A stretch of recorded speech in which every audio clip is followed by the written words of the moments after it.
Okay, if everyone can go to their seats, we'll get started.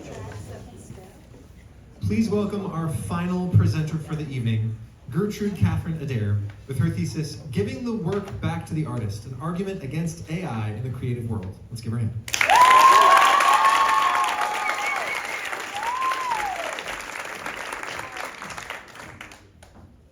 In January of 2024, a database containing over 16,000 artists who were used to train the AI program Midjourney was released to the public.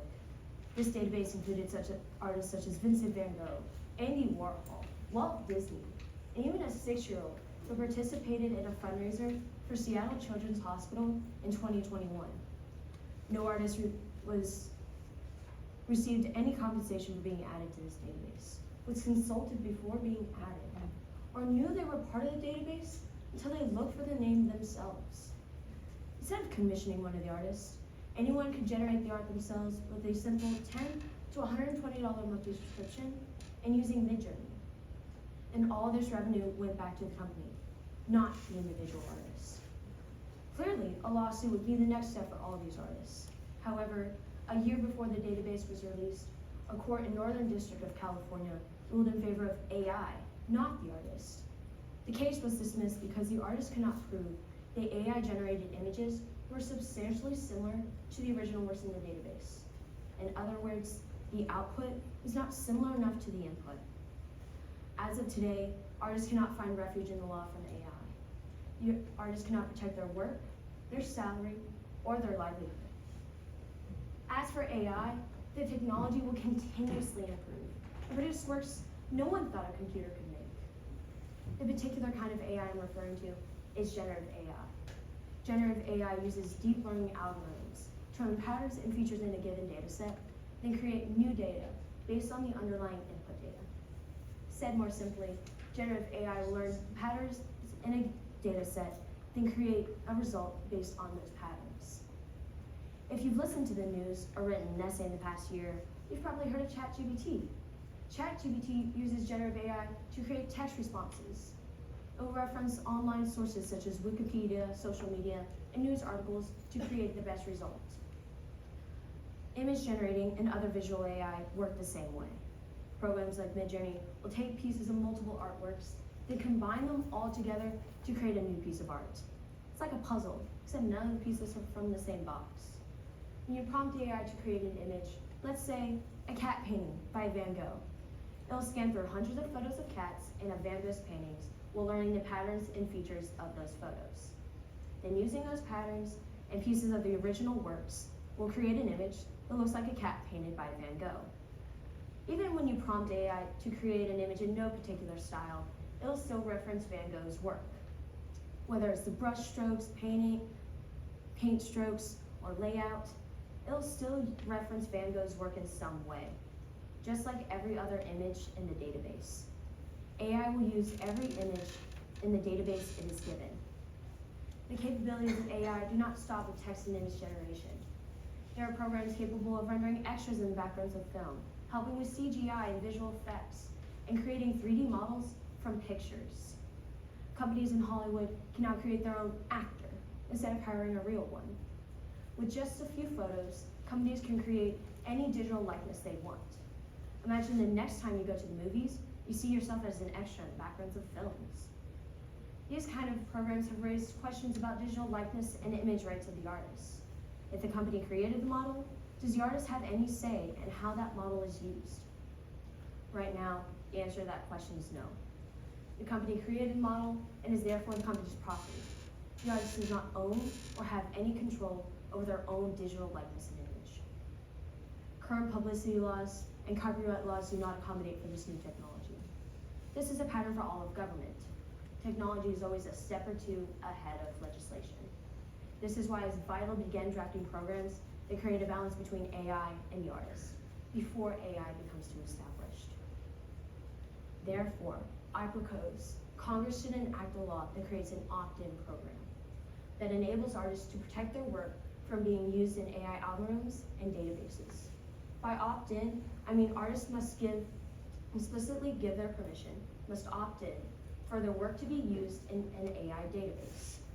The goal of the program is to protect the work and create an environment that motivates the creativity of artists despite the presence of AI. First, the opt-in program will protect an artist's livelihood by ensuring the revenue produced by their work. Second, the opt-in program will give artists the ability to control when and where their digital likeness can be used by AI. And finally, the opt-in program will give artists the opportunity to properly protect their work in courts by clarifying the law. AI poses a threat to every artist's livelihood. The technology will continuously impact artists' salary in the art industry. According to a survey conducted in 2023, 62% of artists make most of their annual income from their sales and commissions. Yet 55% believe AI will impact their ability to generate revenue from their work. To relieve these concerns, the opt-in program will ensure an artist's revenue by protecting their work from being exploited by AI. In 2022, a broken illustrator, J.J. Lee, went viral after they posted a lowball offer they received from Epic Games to make a 2D illustration and sell the copyright of her work. For Lee, it would usually cost 3 times the original offer for it to be reasonable for her to sell the copyright of her work. Not long after Lee's post went viral, someone released an AI model trained on Lee's work. Lee did not get permission for this model to be created, let alone knew it existed until people connected it back to her work. The AI-generated images were so similar that Lee could pick out the exact works the AI referenced. The model now has over thousands of downloads. As for Lee, the market for her work has become completely saturated, even as she struggled to receive reasonable commissions in the first place. With the opt-in program, artists like Lee could protect their work from being exploited by AI by choosing to prohibit their works from being included in AI databases. This way, artists can completely exclude their work or be entitled to credit in the revenue produced by AI programs who reference their work, therefore protecting the livelihood of artists. And this kind of protection doesn't end when the artist passes away either. According to the Copyright Act of 1998, the copyright of an authored work lasts for 70 years after the artist's death. In the case the artists choose to protect their work or dies before the opt-in program can be implemented, their work will be protected from exploitation for the next 70 years. This way, the revenue produced by their works is protected after the artist dies, just like whenever the artist was alive. Let's take Andy Warhol for an example. Even 37 years after his death, his work continues to sell for millions of dollars at auctions and produce more revenue from licensing deals. In total, his work makes nearly $500 million in revenue annually. However, this number will diminish as Warhol's works is freely included in AI databases. With the opt-in program, Warhol's works would be protected from being exploited by AI to produce revenue for outside companies. Instead of Midjourney or Stable Diffusion generating revenue from their subscribers generating Warhol work, the Andy Warhol Foundation would be entitled to credit and compensation for the inclusion of his works. The opt-in program should be implemented so we can protect the work of all artists and ensure the revenue produced by those works goes back to the original artists, not AI. The second part of the opt-in program focuses on publicity law and the artist's ability to choose when and where their digital likeness can be used by AI. Just like image generating can replicate an artist's style and is becoming a popular replacement for visual artists, companies in Hollywood can now replace live actors with their AI surrogates. By just using a few photos, companies can replicate an artist's entire likeness and use it for any commercial use they need. In October of 2023, Tom Hanks announced there was an ad fronted by an AI likeness of himself promoting a dental plan. He had nothing to do with it or the company who created the ad. He commented, "It has been difficult to come up with the legal ramifications of his face and voice being his intellectual property. This is exactly where the opt-in program comes into play. It solves this issue of property rights statutes. This part of the program is supported by the right to publicity to prevent one's likeness from being exploited without permission or compensation, and the right to privacy to prevent one's personality from being represented without permission.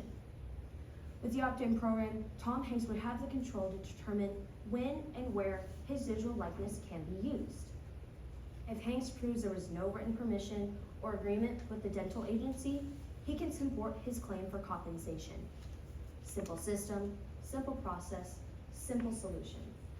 The opt-in program eliminates the need for confusing lawsuits that will often come with digital likeness and image violation of AI that, especially for smaller artists, end up causing more harm than good. A few months before Tom Hanks announced the AI ad, the Screen Actors Guild, American Federation of Television and Radio Artists Labor Union went on strike over concerns about AI and other salary issues. The original settlement proposal from the Producers Alliance stated, producers should be allowed to scan a background actor, pay them for a day's work, then use those scans for any future project they need. In other words, use someone's likeness for any project they need. The labor union rejected this original proposal, but agreed to requiring actors' consent for replication and other salary requirements in November of 2023. Every artist deserves to have this kind of protection, regardless if they are part of a labor union or famous or not. Not only does the opt-in program immediately protect all artists from illicit use of their image, but also will provide compensation for the works their likeness is used in. This prevents producers from selling an actor short by paying them for 1 day of work instead of multiple days of acting. Additionally, artists can choose to not have their likeness be used in certain projects, rated R films, kids shows, or religious shows.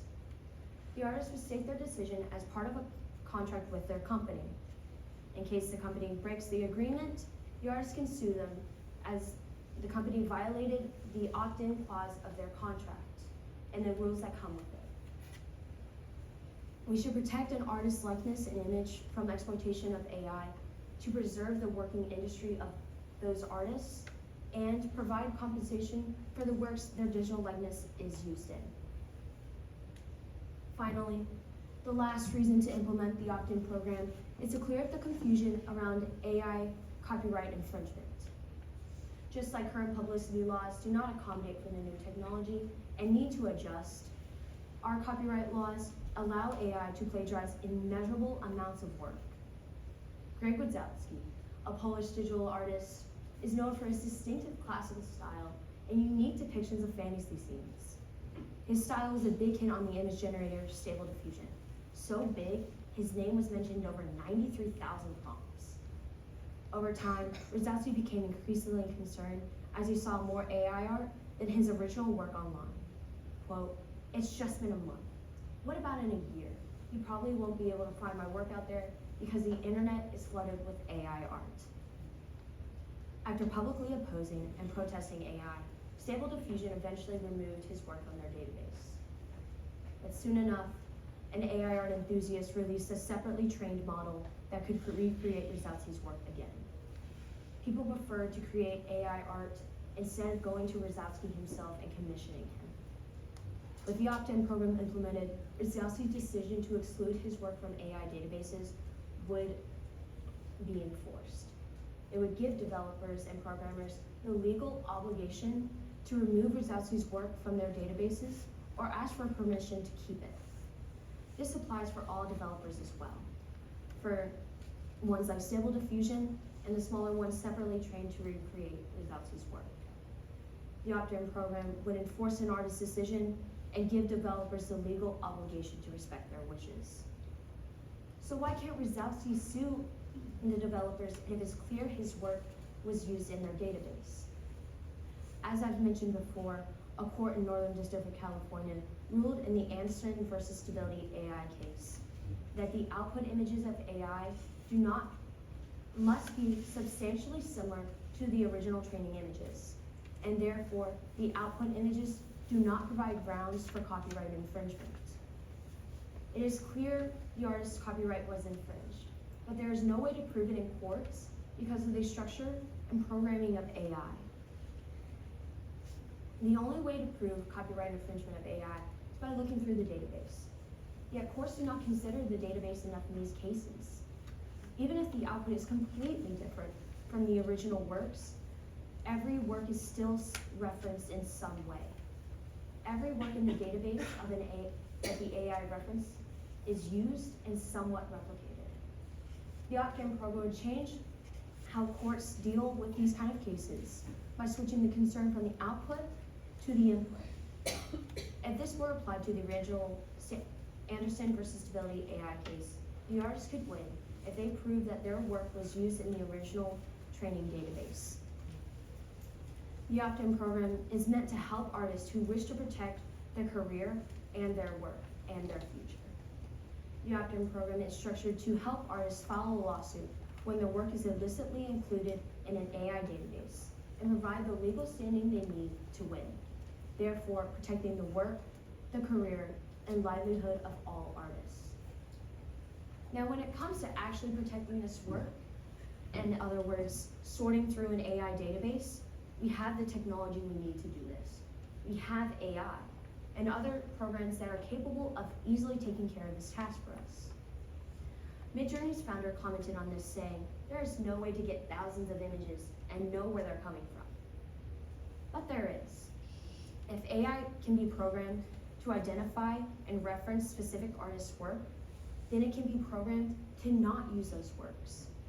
We can use the same algorithms generative AI already uses to protect artists and remove their works from databases. On top of this, researchers have developed two programs that can help prevent AI from using artists' work, Nightshade and Glaze. Nightshade works by rendering some outputs completely useless. Dogs become cats, cows become cars, hats become cakes, and etc. And Glaze cloaks an image, so models incorrectly learn the defining characteristics of an artist's style, therefore thwarting subsequent efforts to generate artificial plagiarism. We have the technology we need to protect artists from AI. We just have to use it. It is not completely out of the realm of possibility to think there is a world where human-created art is rare. Actually, at this rate, it's coming sooner than later. In a couple generations, a majority of art could be computer-generated, not human-created. Although AI can help in the technological and medical fields, it does not belong in the creative world without limitations like those provided by the opt-in program. The opt-in program would help protect the human-created art we all appreciate by protecting the rights of the artist, the work of the artist, and the artist's digital likeness and image. Today, artists fear AI will use their work without them knowing. Today, artists do not know if they are competing against a computer or not. Today, artists cannot find refuge in the law from AI. But the opt-in program would help protect all the artists' revenue, work, and the livelihood. Dead or alive, famous or not, every artist deserves to be protected from the technology that plagiarizes, not creates. Thank you.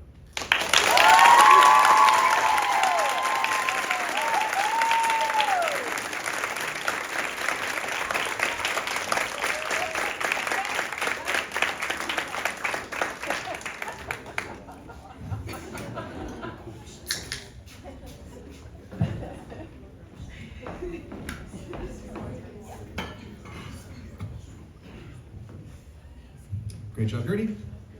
On her panel, we have returning Mr. Graham Donaldson, who graduated from the University of Toronto with an honors BA and from Wycliffe College with an MTS. After teaching abroad in the Netherlands, he and his wife have settled in Austin, Texas, where he's been teaching at Veritas for 12 years.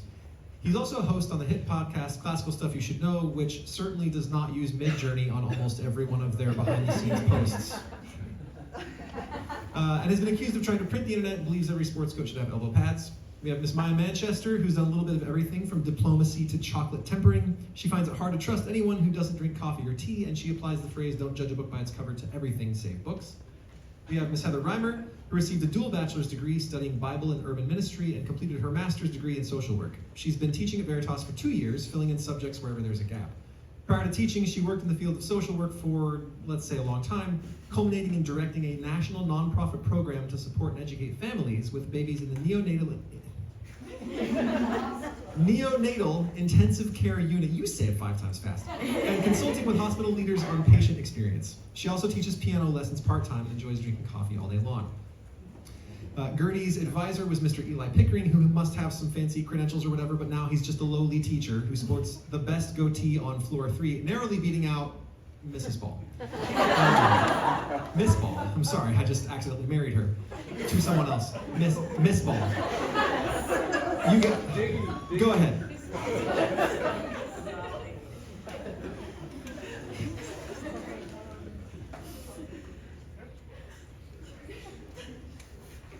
Miss Adair, great job. Presumably this is something that should worry digital artists. But if I'm a painter and I use the medium of paint, or I'm a sculptor, why should I be worried about it? Mm-hmm. So even if, are you saying, like as a painter, doesn't really take photos of their work, or? I mean, even like, so people are still gonna come to the gallery to see my painting hanging up there. Someone is still gonna pay me money to buy my painting so it can be in their home. If a robot is gonna figure out how to copy it as a digital image, why should that concern me in terms of like the money I'm making? Maybe the opposite is true, like, you know, my name's getting out there. Like if I'm in a medium that's not digital, why should I be concerned about AI? Mm-hmm. Well, the biggest concern is that people start being like, oh, I can go and I can create my own painting that may be a digital image for free instead of going to you and buying it for $500 or how much you're spending. Okay, 5,000. And so instead of going to you and buying the physical art, they can use Midjourney per se to create an image, print that off, put it on a canvas, and have their own work that instead of paying for 5,000, they paid for like $50 just to print it. And so it can still affect painters. It can still affect physical. I'm not going to say drawers. Paper artists, that's not the right word, but it can still affect those as well. I want to go to your print shop, $50 for a canvas.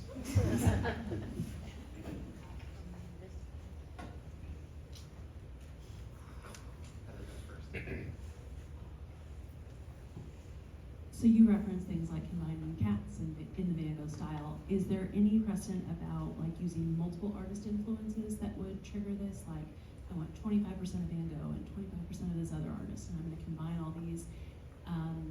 What happens if it's a multiple artist conglomeration versus a single artist replica?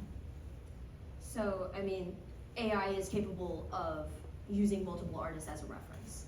And in that case, if those multiple artists chooses to not have their art be used, then all of those artists can say, hey, my art was illicitly used, and still claim compensation and credit.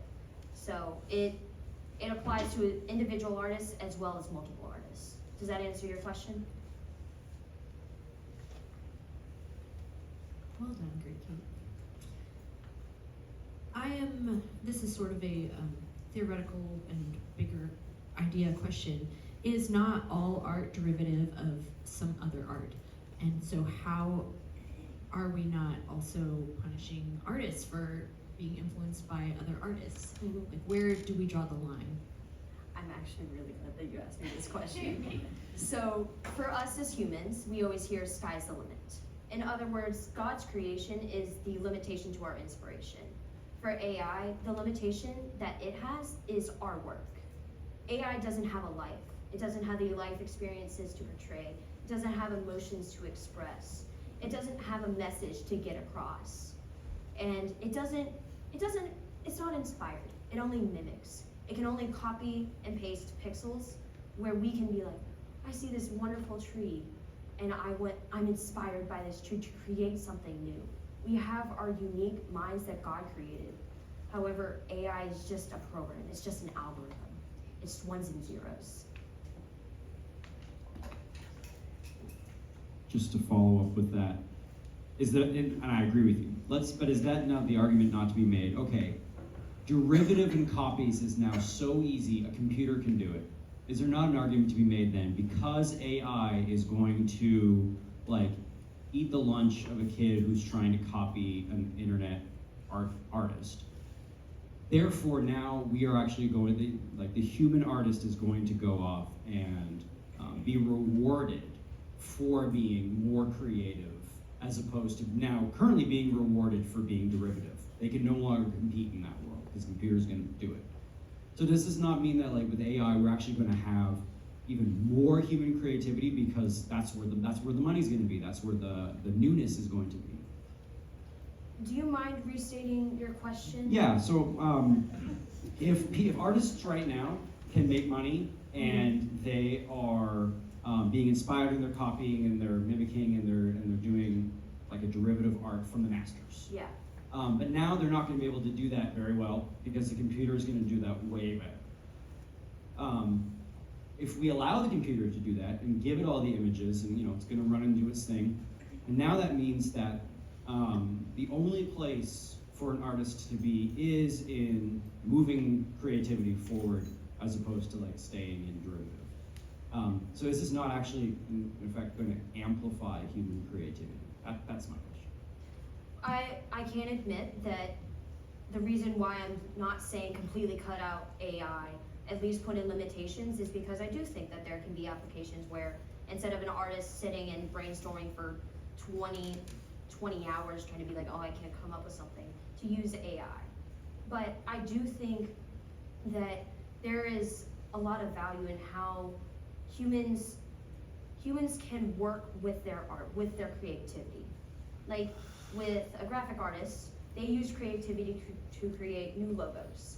And if we take away that with AI, instead of a company going to the artist who would charge commissions, credit, and at least take a week, and instead go to AI who's going to do it for free in 30 seconds, then that graphic artist can no longer express their creativity and have the career that they wish to enjoy by taking away that job. Sorry, Mr. Pickering, last one on this. So with the Wachowski guy, now there is now a program where people can say, give me art in the style of Wachowski. Mm-hmm. That's got to be worth something for him, right? He's now has a name, he has a movement that his name is associated with. Is that not a valuable thing that AI has sort of amplified him to bring him to the status of like, a style? I do think there's some value to that, but I don't think it outweighs the fact that he's losing commissions, he's losing jobs, and again, it's those people that are like, I want to have a Wazowski work, but instead of giving him that job and that commission, they're just doing it for free. That's a yellow card, Donaldson. One more time off the reservation, and that's a red. Go ahead, Pickering. Really good job, Gertie. So you mentioned a couple different times about lawsuits, which we're finding on the side of the AI companies rather than the side of the artists, despite the fact that clearly there is an element of plagiarism that's going on here. So how is it that the AI companies are winning in the courts? That just doesn't seem logical to me. Mm-hmm. So a common defense that these AI developers and programs are having is something that is a legal term called fair use. In other words, fair use allows these developers to use copyrighted work without having to ask permission. And this law, whenever we're dealing with this in court, it's very case-based, but they are concerned with the original copyright, how the work is used, for what purpose is it used, and then what is the potential market of these original works. However, this defense doesn't necessarily apply to them. First of all, a majority of the cases is that this work is used for commercial purposes. In other words, to create revenue for companies like Midjourney and Stable Diffusion. And then secondly, this severely impacts the potential market. Just like Lee, her market was completely saturated by the development of an AI model based on her work. This happens for thousands of artists. Whenever their work is used illicitly and without asking permission, then their potential market of their works is saturated, and significantly impacts their work.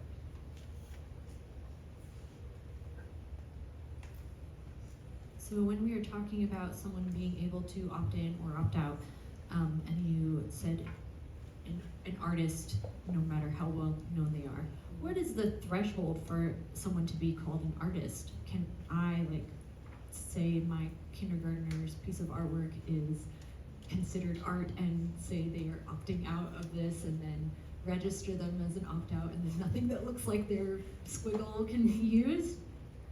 I mean, the usage of AI spreads even to the 6-year-old who participated in the fundraiser. So it can apply to the 6-year-old, but whenever I'm thinking about how we can have an opt-in clause, it would be in part of whenever an artist is registering for copyright, and also part of the contract that they have with the company. And this can apply to visual artists, it can apply to authors who are for text generation, and even for musical artists for music generating AI.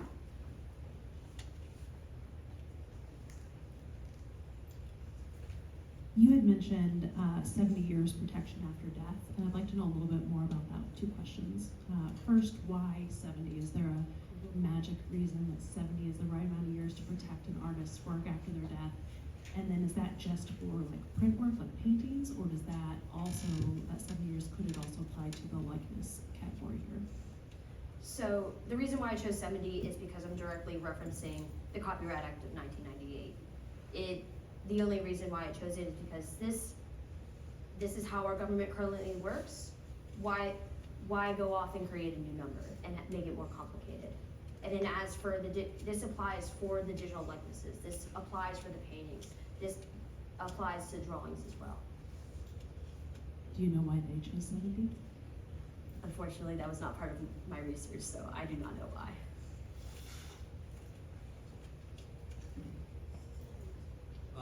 It's kind of similar to her question, Gertie.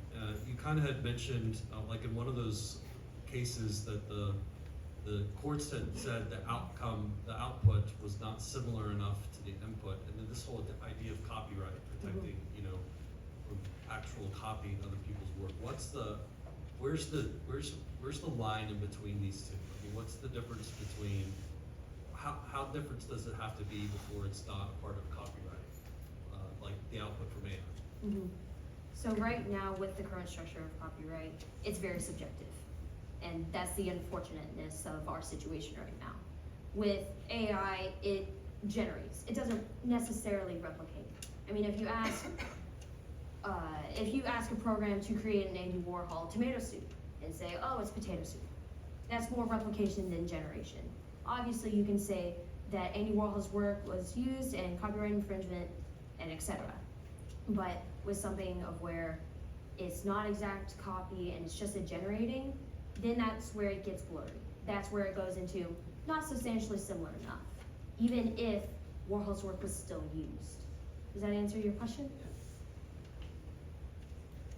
So to follow up with that, it sounds like a lot of these court cases have to do with like a pattern recognition. So if there's someone who wrote a song, sounds like someone else's song, they go to court and the original artist is like, he stole my bass line. And then the other guy's like, no, I'm just that good. Like this is my music. And then they sort of have to fight, and an expert needs to come in and be like, well, it sounds pretty close. That's, you just said, rightly, it's a subjective thing. Is it true that with an AI generated image, the AI can objectively tell us the tiny percentages of what it's used from the thousands of images? So it can say, this was 1% inspired by Manchester's kindergartner, 30% inspired by Warhol, and give some kind of like percentage of inspiration more objectively? Can the algorithm and the program generate that kind of information? I know there are algorithms capable of making those kind of calculations. And even then, if you look back at the database, say you find that specific work, Pick's work, Warhol's work, you know that those images help train the AI to be able to create that output. Okay, so that if I'm Andy Warhol's fund, or if I'm the ownership of his intellectual property, and someone has sold an image for commercial purposes, and I have a tool that says, hey, that's like 4% inspired by Andy Warhol, I get 4% of your revenue. Like, is that a solve for this kind of thing, as opposed to artists removing themselves completely from the equation? I think the option of being able to completely remove artists from the equation is so that you don't have to go through those court cases, that you don't have to spend money going to the lawyers, you don't have to spend money and time in those courts battling that out. Gertie Kate, I'm wondering why any artist would want to opt in. Like, what are we not just handicapping the progress of AI by giving this option for them to opt out? I don't see any upside at this point. Wouldn't every artist just opt out? I do see that there can be some applications in the creative world. And there are still some works out there that are open access who are not protected by copyright. And on top of that, there are some artists who have been dead for over 70 years, Vincent van Gogh. And so there is still a possibility for AI to grow because of the 70-year limit and on top of the open access and those who are not copyrighted. And so it doesn't completely cut out AI.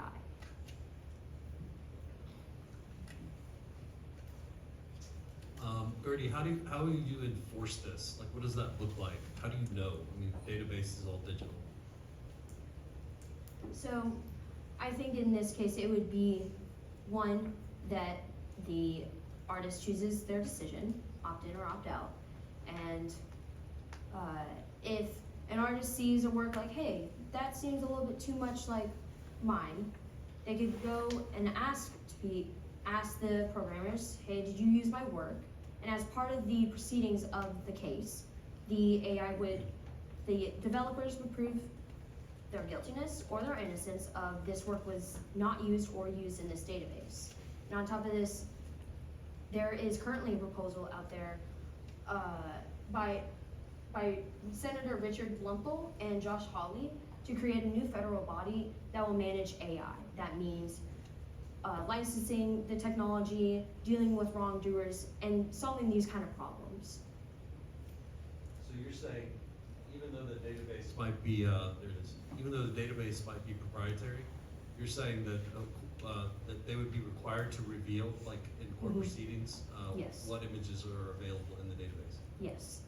And on top of this, the image generating, I know there is the image generating, most popular image database that image generating uses is Layon 5D. That's an open access database containing over 5 billion images that anybody can access. So especially for programs who use that, there shouldn't be any confusion over, is this interfering with my property rights of not needing to show my property?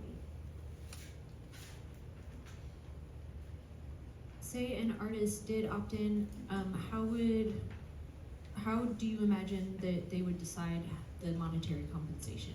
Like, a kindergartner probably doesn't deserve the same amount of compensation as Andy Warhol, so who would decide that? It would be the judges who are dealing with that case, and it would be very subjective between the 6-year-old and the well-known artist. So every single scenario of compensation would have to go to court then? Oh, I'm sorry, I misunderstood. I think meant like those who are already gone to court. But that would be a deal between the artist and the company that may or may not use their work.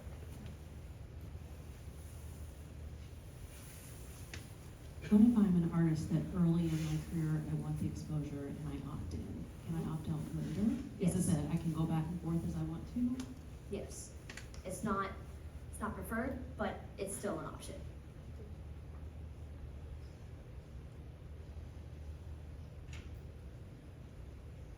Going once? All right. Thank you.